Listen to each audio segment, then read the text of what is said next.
Hi friends, அனைவருக்கும் இனிய மாலை வணக்கம். எல்லாரும் எப்படி இருக்கீங்க? நல்லா இருக்கீங்களா? நானும் நல்லா இருக்கேன்.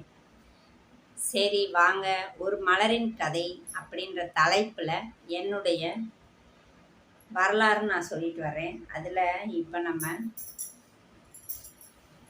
பார்க்க போகிற பகுதி என்ன அப்படின்னு பார்த்தீங்கன்னா 20வது பகுதி. 19வது பகுதி முடிஞ்சது, அடுத்து 20வது பகுதி தொடங்குது.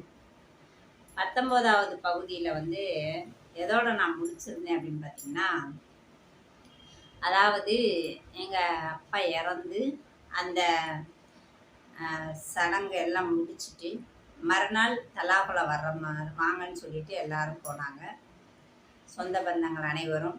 உடனே நாங்கள் அன்னைக்கு நைட்டு அந்த வீட்டிலே தங்கிட்டு மறுநாள் நாங்கள் காலையிலேயே நாங்கள் கிளம்பிட்டோம் ஃப்ரெண்ட்ஸ். அதை பற்றி தான் சொல்லியிருந்தேன். சரி வாங்க, அடுத்ததா என்ன நடந்தது அப்படின்றத நம்ம 20வது பகுதியில் பார்ப்போமா? வாங்க ஃப்ரெண்ட்ஸ், வீடியோக்குள்ளே உடனே நாங்கள் வந்து காலையிலேயே கிளம்பி போயாச்சு.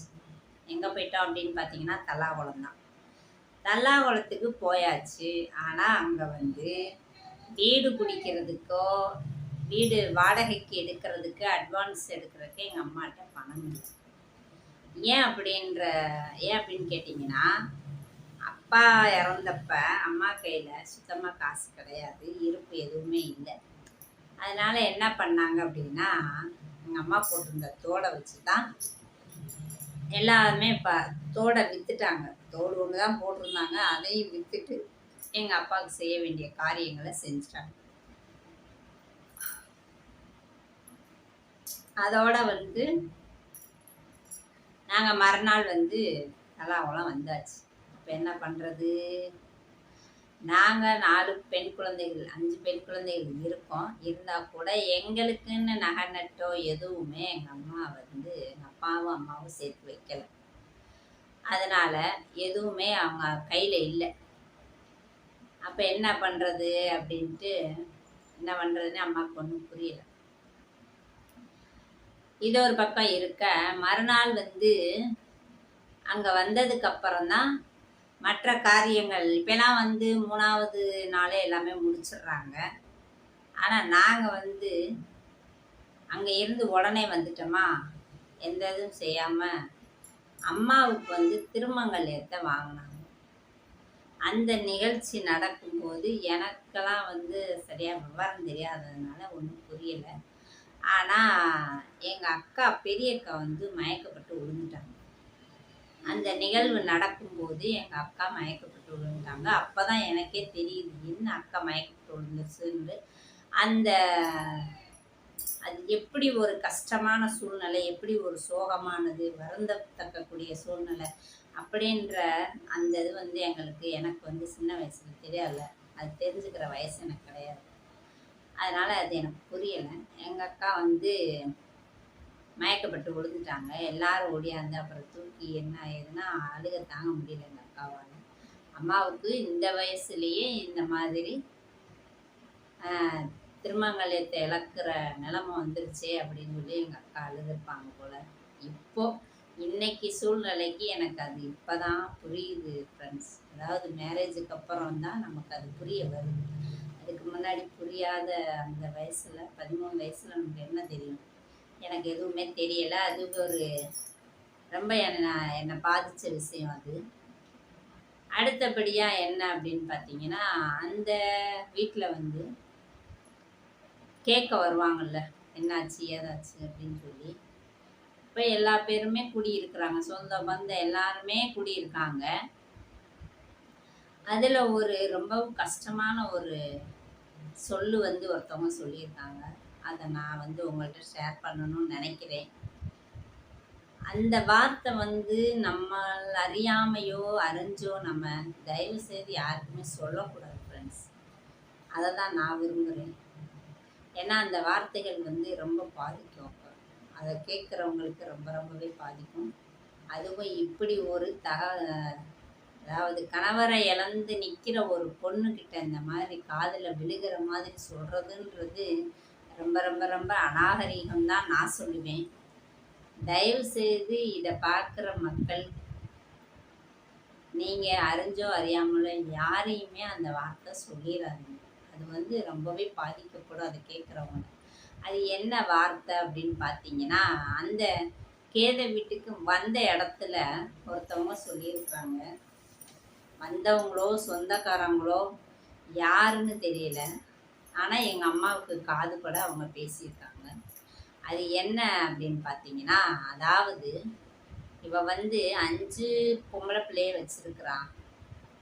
இதை எப்படி இவ கட்டி கொடுக்க போறா? நல்ல முறையிலலாம் கட்டி கொடுக்க மாட்டா. 5 பிள்ளைங்களுமே 5 திசையில அதது நோக்கத்துக்கு போயிடும். இவ எப்படி கட்டி கொடுக்க போறா அப்படின்னு வந்து இனிவா ரொம்ப ரொம்ப இது வந்து ரொம்ப தவறான வார்த்தைகள். அதை சொல்லி அந்த இடத்துல பேசியிருக்காங்க. எங்கள் அம்மாவுக்கு காதில் அது விழுந்துருச்சு. அது வந்து எனக்கு எப்போ தெரிய வந்துச்சுன்னு பார்த்தீங்கன்னா, இப்போ ரீசெண்டாக தான் ஒரு 5 வருஷத்துக்குள்ளே தான் எங்கள் அம்மா அதை என்கிட்ட சொல்கிறாங்க. எப்போ சொல்கிறாங்கன்னா, எல்லா பிள்ளைகளுக்கும் கல்யாணம் ஆயிடுச்சு. 2 பிள்ளைங்க, எனக்கு 2, அக்காவுக்கு 2, இன்னொரு அக்காவுக்கு 2, தங்கச்சிக்கு 2, எல்லாத்துக்குமே 2 குழந்தைங்க இருக்குது. கடைசி தங்கச்சி தான் தவறிட்டாங்க, ஏற்கனவே சொல்லியிருக்கேன். அப்படி கல்யாணம் முடிச்சாச்சு. எல்லாருக்கும் பேரம்பேத்தி எல்லாத்துக்கும் குழந்தைங்க பிறந்தாச்சு. எல்லாருக்கும் எல்லாம் முடிச்சிட்டேன்றப்ப தான் எங்கள் அம்மா அந்த வார்த்தையை எங்கள்கிட்டயே சொல்கிறாங்க. அது வரைக்கும் அவங்க மனசுக்குள்ள அத்தனை வருஷ காலம் அந்த மனசுலேயே போட்டு அவங்க கஷ்டப்பட்டிருக்காங்க ஃப்ரெண்ட்ஸ். அதை வந்து நம்ம கண்டிப்பாக யாருமே செய்யாதீங்க.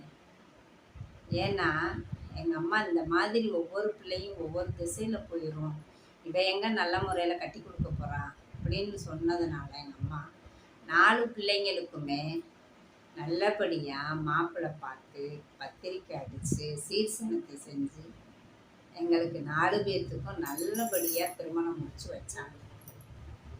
யாருமே நாங்கள்லாம் வந்து தனியாக அவங்களா போய் கல்யாணமே பண்ணலை.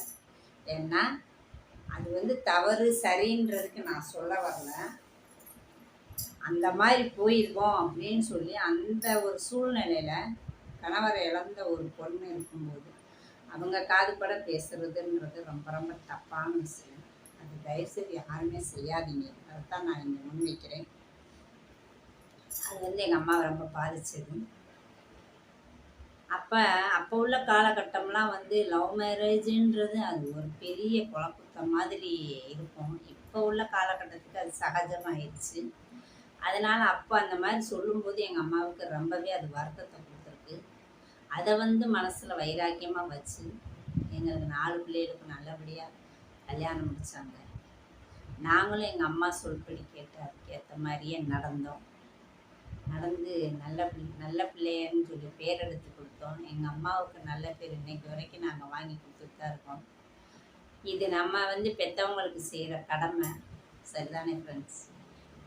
நான் இந்த நிகழ்வு எதுக்கு சொல்கிறேன் அப்படின்னா, யாராக இருந்தாலும் எந்த ஒரு சூழ்நிலையிலையும் யாரையும் வார்த்தையால் கொள்ளாதீங்க ப்ளீஸ். அது பெரிய பாவம்.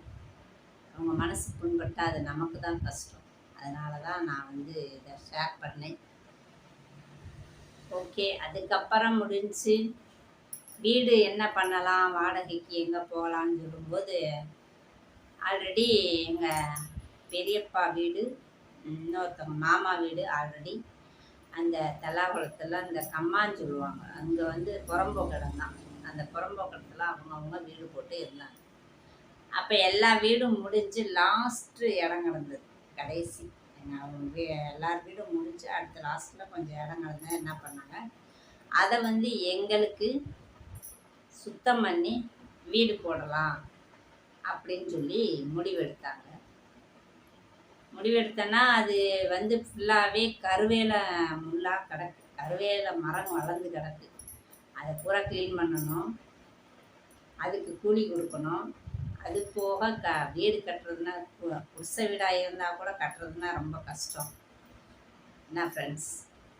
அதுக்கு என்ன செய்யலாம் ஏது செய்யலாம் அப்படின்னு சூழ்நிலை ஓடிட்டுருக்கு.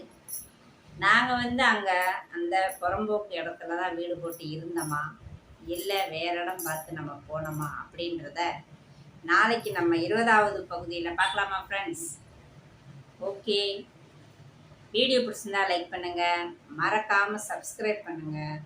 பொன் தமிழ் ஸ்டோரி சேனலுக்கு சப்போர்ட் பண்ணுங்கள் ஃப்ரெண்ட்ஸ். உங்கள் ஃபேமிலி, ஃப்ரெண்ட்ஸ் அண்ட் ஃபேமிலிக்கு ஷேர் பண்ணுங்கள். தயவுசெய்து இந்த என்னுடைய நிகழ்வை வந்து தொடர்ந்து பாருங்கள். நிறைய விஷயங்கள் உங்களுக்கும் அது தேவைப்படுற விஷயங்களாக இருக்கலாம். அதனால் கண்டிப்பாக தொடர்ந்து பாருங்கள். ஓகே, இதுவரைக்கும் பார்த்து வந்த மக்கள் அனைவருக்கும், எனக்கு சப்போர்ட் பண்ண எல்லா மக்களுக்கும் நான் மனதார நன்றியை தெரிவிச்சுக்கிறேன். மீண்டும் நம்ம 20வது பகுதியில் சந்திப்போம். நன்றி, வணக்கம்.